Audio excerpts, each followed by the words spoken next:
crafty friends. This is Amanda. I'm an independent Stampin' Up! Demonstrator in Michigan. I hope you are having a fabulous day. It's a beautiful fall day here in Michigan, and I hope you are blessed with the same weather. Thanks for spending a few moments of your day with me. I really appreciate it. I reached my goal of 50 subscribers for the middle of this month, and I really appreciate it. I am hoping to get 75 by the end of this month, and I would really appreciate it if you were not subscribed. If you would subscribe for me, that would help me out a lot. I use those goals to do certain things in my life, like get out of bed, take the take dog for the walk, that kind of thing. I know that sounds silly, but I have a pain disorder and I have to bribe myself to do different things. So I was happy to get the 50 subscribers, and so I made a technique class or a technique card, and this is what I wanted to show you. This is actually a Halloween card for my granddaughters. I have three of them, all of them under the age of 6. So I am using the Flight of Fancy stamp set, the cute little witch there.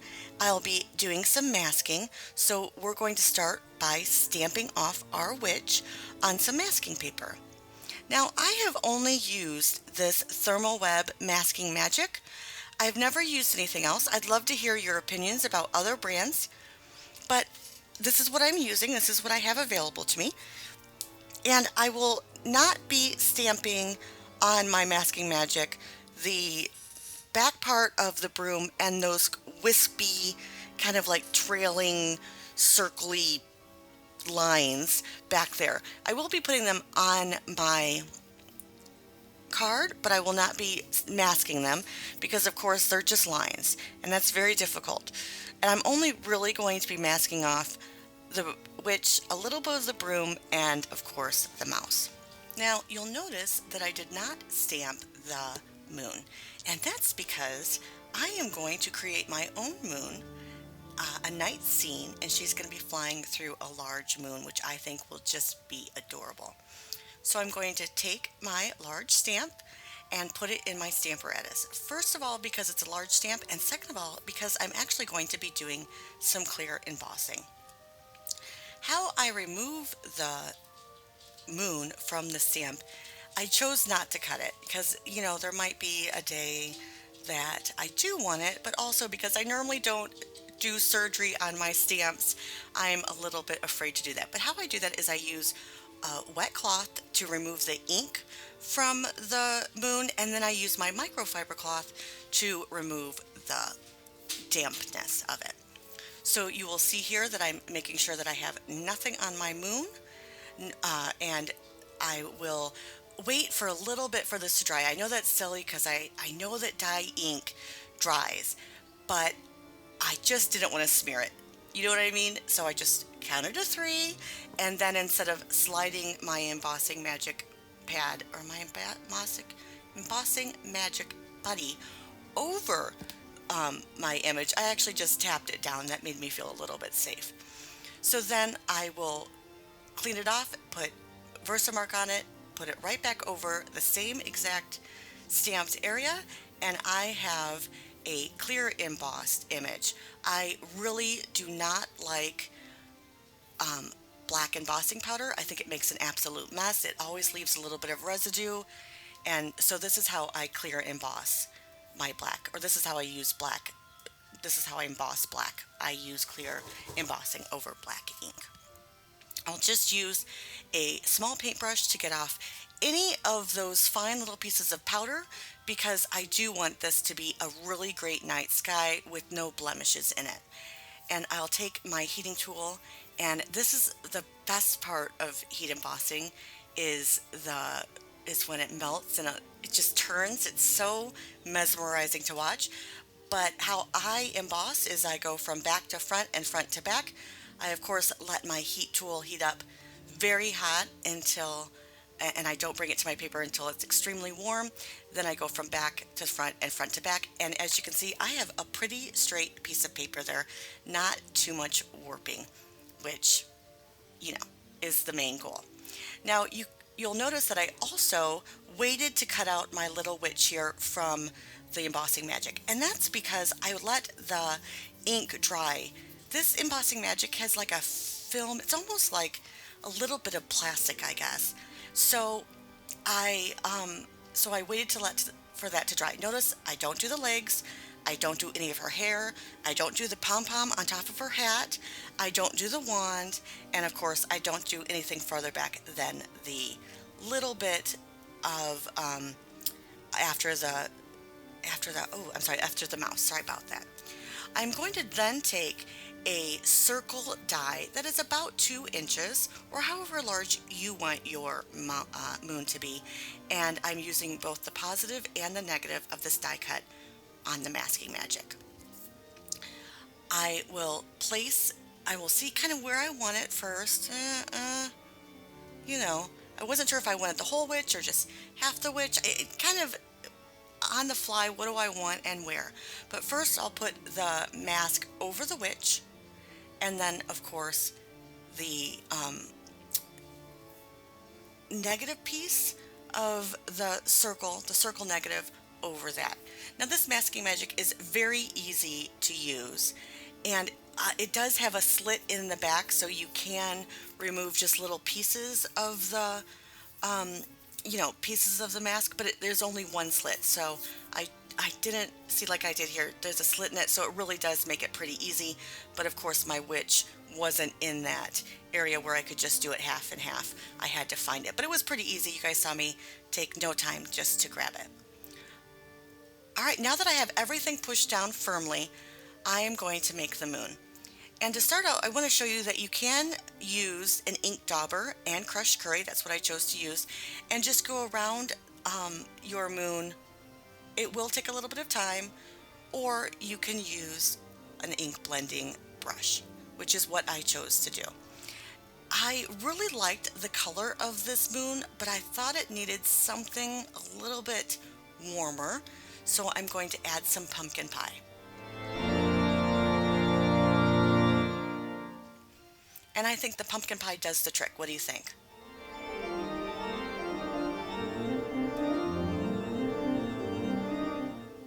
Now, because I am going from pumpkin pie to crushed curry with one blending brush, I just took my microfiber cloth and removed a little bit of ink from the blending brush so I could go back and forth.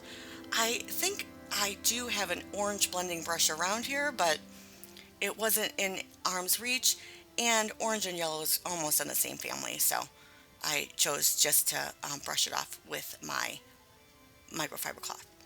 I found that instead of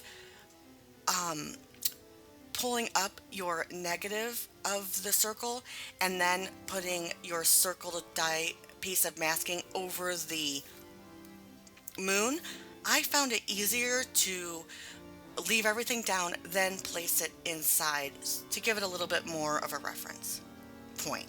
I hope that makes sense. This is Wendy Vasecki's Make Art Station, and when I was at Creavation, I saw this. She also has a smaller one, but I really liked this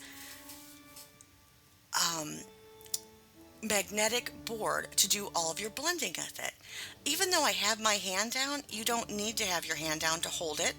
Only the magnets are holding it down, and they hold it down really, really well. These magnets are just as well as the Stamparatus, if not better. They are so nice and tight. This is only my second time using this little station, but I will have to remember to bring it out next time because it worked like a charm. I'm using the Misty Moonlight stamp pad to create the base of my, my night sky. Sorry about that. The base of my night sky, just to get some ink on there. I did Night of Navy and Misty Moonlight beside each other. The Misty Moonlight was just a little bit duller than the Night of Navy. It didn't have that brightness to it, so I chose to use that than the Night of Navy, but I think they're very, very similar in color. Next, I'm using Gorgeous Grape to add some purple to my night sky. I don't think you can do a night sky with adding some purple. And I'm doing a blender brush, just getting down the main ink, and then I'm going to go direct to paper here in just a few moments. Now I like using a larger piece of paper than I'm going to end up needing so that I can make mistakes on the edges. I know there's going to be some place that I really don't like an area, and I want to be able to cut off that area or put it in a place that I want it to be less noticeable. So I always start with a larger size and then shrink down it by cutting it down. It's only a piece of cardstock. It's not that, you know, it's not that expensive, and it makes me feel better knowing that I can cut down rather than having the edges be not perfect. And with the embossing powder, I got pretty lucky. Look, there's hardly any little strays of embossing powder, so I have a really dark night sky, but I wasn't finished there. I wanted to even darken it more. This is the first time I really have ever used black to ink blend with, and I was surprised it went on so well. I'm going to leave a little bit of a circle around my moon for a glow, a hazy glow. Not too much, just a little bit. You will see it's not very noticeable, but just enough that there is a glow in the middle.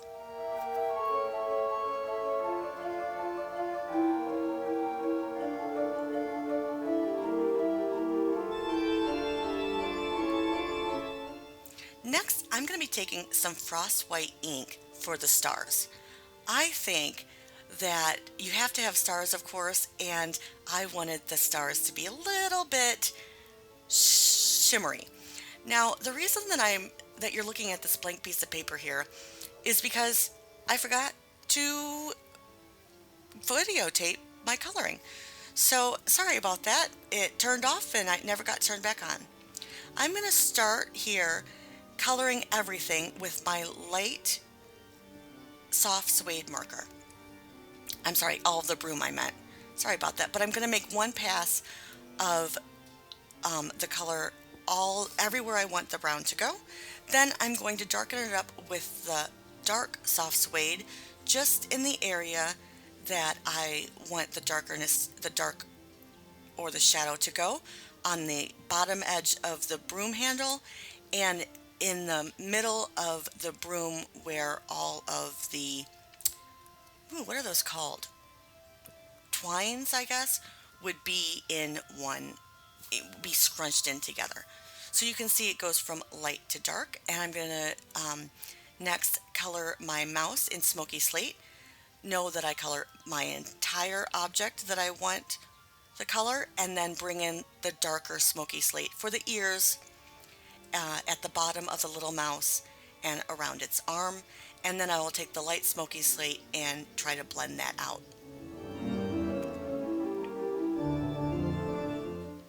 Next, I'm going to use some Daffodil Delight for my moons on the little girl's, I shouldn't say little girl, she is a witch after all, on the witch's costume or dress, and then pumpkin pie for the stars. Of course, you can do these any color.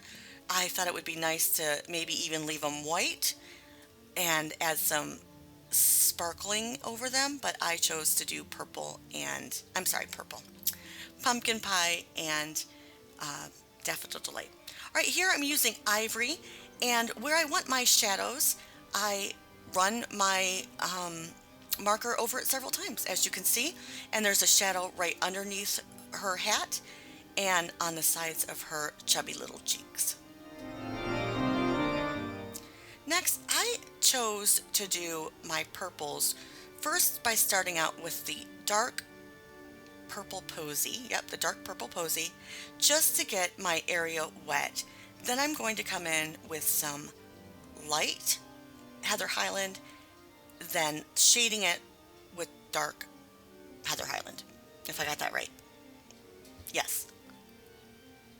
So that I'm just adding in my shadows of my Heather Highland where I think I'm going to want them. Yep, that looks good. All right, so then I will color everything else in.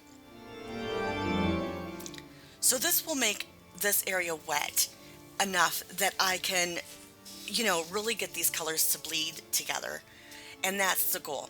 Notice also that I do not have just my glass mat under this. You need something for that moisture. Ooh, I hate that word. The alcohol wetness to absorb into. And if you just have the glass mat, then it's going to actually, the wet alcohol is going to bleed. So if you're finding you're having bleeding, put at least one piece of scrap paper underneath your item that you are coloring, and you'll get less bleeding. I wanted to show you here how I color with my blends. I'm not an expert by any means, but what I do is I add my first layer of color, which is always a lighter color.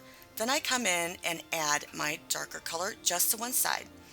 Notice here I don't go over all of it, only the edge, and then I bring out that darker color into the lighter color, and it will blend from there. You'll see in the elapsed time those colors will run nicely together.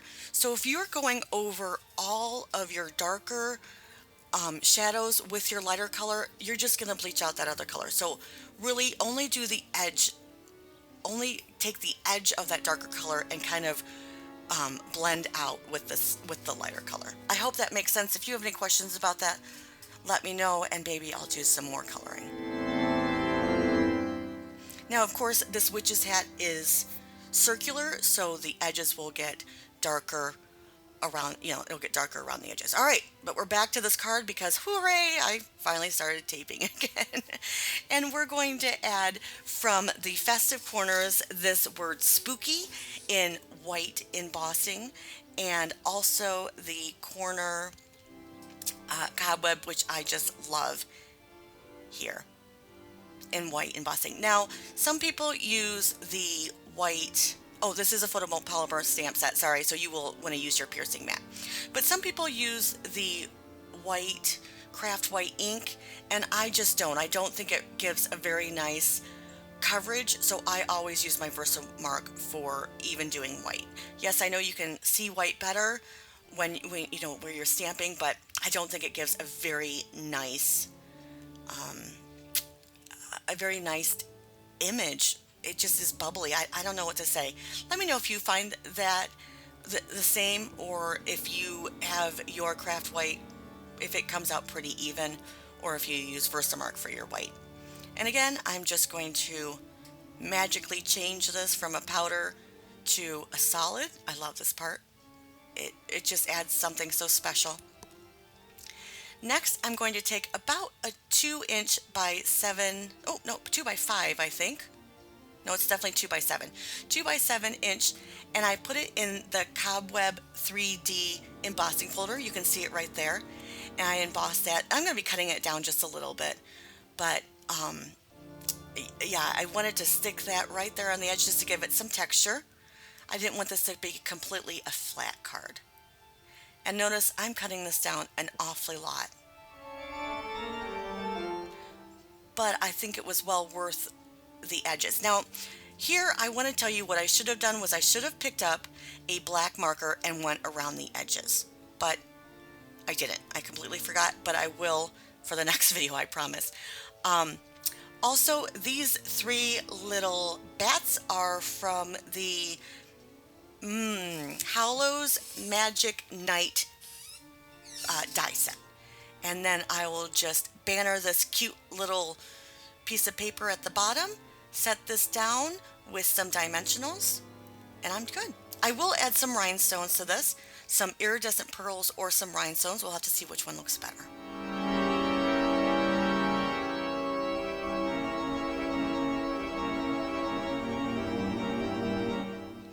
And I'm just going to add the rhinestones, I'm sorry, these are the iridescent pearls, to where those little marks are. They're like a little circle of lines, a line circle. I don't know. You'll be able to, when you see the stamp set, you'll see it. That's where I put those little iridescent pearls.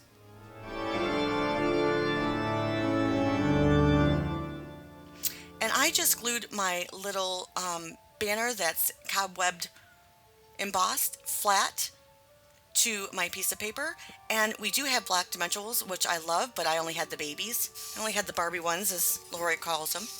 So I am going to just use 6 or 7 of these on the back.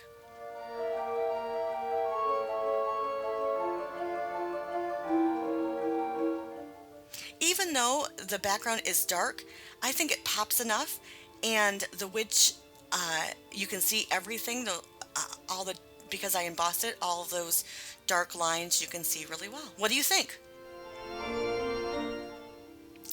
Now here I did a much lighter background and some rhinestones instead of the iridescent pearls. You'll have to tell me which one you like best.